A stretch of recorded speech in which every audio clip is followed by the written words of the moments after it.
అందరికీ నమస్కారం. కార్తీక పురాణ కథలోంచి 24వ అధ్యాయం చెప్పుకుందాం. ఓ నమ శివాయ. అంబారీషుని ద్వాదశి వ్రతము. అత్రి మహాముని మరల అగస్త్యనితో, ఓ కుంభసంభవ, కార్తీక వ్రత ప్రభావము ఎంత విచారించినను ఎంత వినినను తనివి తీరదు. నాకు తెలిసినంతవరకు వివరింతును, ఆలకింపము. గంగా గోదావరి మొదలగు నదులలో స్నానము చేసినందువలనను సూర్య చంద్రగ్రహణ సమయములందు స్నానం ఆచరించినను ఎంత ఫలము కలుగును. శ్రీమన్నారాయణ నిజతత్వము తెలిపేటి కార్తీక వ్రతమందు శుద్ధ ద్వాదశి నాడు భక్తి శ్రద్ధలతో దాన ధర్మములు చేయువారికి అంత ఫలమే కలుగును. ఆ ద్వాదశి నాడు చేసిన సత్కార ఫలము ఇతర ధర్మంలో చేసిన ఫలము కంటే 1000 రెట్లు అధికము కాగలదు. ఆ ద్వాదశి వ్రతము చేయు విధానం ఎట్లో చెప్పుదని వినుము. కార్తీక శుద్ధ దశమి రోజున పగటిపూట మాత్రమే భుజించి ఆ మరునాడు అనగా ఏకాదశి రోజున ఏ వ్రతము చేయక శుష్కోక ఉపవాసం ద్వాదశి గడియలు వచ్చిన తర్వాతనే భుజింపవలేను. దీనికి ఒక ఇతిహాసము కలదు, దానిని కూడా వివరించేదను, సావధానుడే ఆలకింపబోను అని ఇట్లు చెప్పసాగాను. పూర్వము అంబారీషుడను రాజు కలడు. అతడు పరమ భాగవతోత్తముడు, ద్వాదశి వ్రతప్రియుడు. అంబరీషుడు ప్రతి ద్వాదశి నాడు తప్పకుండా వ్రతము చేయుచుండేటివాడు. ఒక ద్వాదశి నాడు ద్వాదశి గడియలు స్వల్పముగా ఉండెను. అందుచే ఆ రోజు తొందరగా వ్రతము ముగించి బ్రాహ్మణ సమారాధన చేయదలిసి సిద్ధముగా ఉండెను. అదే సమయమునకు అతడుకు కోపిష్టి గలవాడు అయిన దుర్వాసుడు వచ్చెను. అంబారీషుడు ఆ మునిని గౌరవించి ద్వాదశి గడియలలో పారాయణం చేయవలెను గాన తొందరగా స్నానము ముగించి రమ్మనను కోరాను. దుర్వాసుడు అందుకు అంగీకరించి సమీపమును గల నదికి స్నానముకే వెళ్ళెను. అంబరీషుడు ఎంతసేపు వేచి ఉన్నను దుర్వాసుడు రాలేదు. ద్వాదశి గడియలు దాటిపోవచ్చున్నవి. అందుచేత అంబరీషుడు తనలో తాను ఇట్లా అనుకునేను, ఇంటికొచ్చిన దుర్వాసుని భోజనముకు రమ్మంటిని.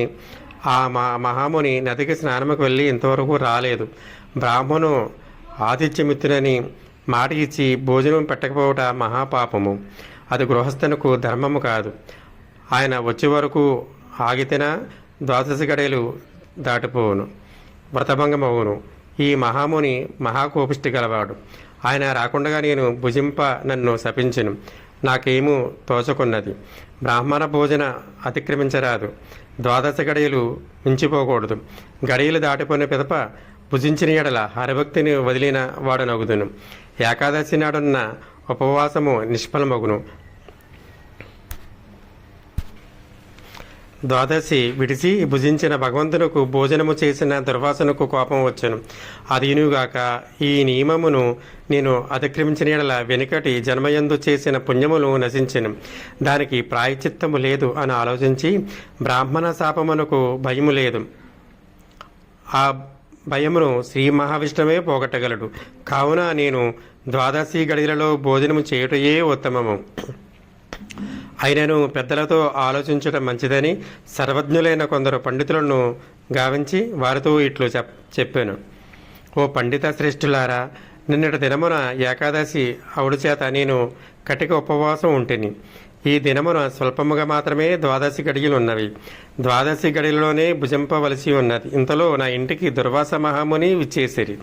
ఆ మహాముని నేను భోజనములకు ఆహ్వానించి తిని అందులోకి ఆయన అంగీకరించి నదికి స్నానార్థమై వెళ్ళి ఇంతవరకు రాకుండా ఇప్పుడు ద్వాదశి గడియలు దాటిపోవచ్చున్నవి. ఆ బ్రాహ్మణుని వదిలి ద్వాదశి గడియలలో భుజింపవచ్చునా లేక వ్రతభంగమును సమ్మతించి ముని వచ్చే వరకు వేచి ఉండవలేనన్నా ఈ రెండింటిలో ఏది ముఖ్యమైనదో తెలుపవలసినదని కోరిన. అంతటా ధర్మజ్ఞులైన ఆ పండితులు ధర్మశాస్త్రములో పరిశోధించి ప్రతి విమర్శలు చేసుకొని దీర్ఘముగా ఆలోచించి, మహారాజా, సమస్త ప్రాణకోటుల కుహరల ముందు జఠరాగ్ని రూపమున రహస్యముగానున్న అగ్నిదేవుడు ఆకలిని పుట్టించి ప్రాణులను భుజించిన చతుర్విధ ధ్యానమును వచనముగా గావించి దేహేంద్రియాలకు శక్తి నొసంగుచున్నాడు. ప్రాణవాయువు సహాయముతో జఠరాగ్ని ప్రజ్వరిల్లుచు అది చలరైన క్షుద్బాధ దుప్పిక కలుగును. ఆ తపము చల్లార్చవలనన్న అన్నము నీరు పుచ్చుకొని శాంతపరచవలను. శరీరముకు శక్తి కలుగు చేయవాడు అగ్నిదేవుడు. దేవతలందరికంటే అదుకటే పూజ్యుడైనవాడు. ఆ అగ్నిదేవుడు నందరూ సదా పూజించవలను. గృహస్థు ఇంటికి వచ్చిన అతిథి కడజాతివాడి నేను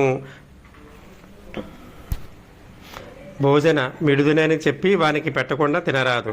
అందులోనూ వేదాంగ విద్వా విశారదుడను మహా తపస్సాలియ సదాచార సంపన్నుడను అయిన దుర్వాస మహాముని భోజనం పిలిచి వానికి పెట్టకుండా తాను భుజించడం వలన మహాపాపము కలుగును.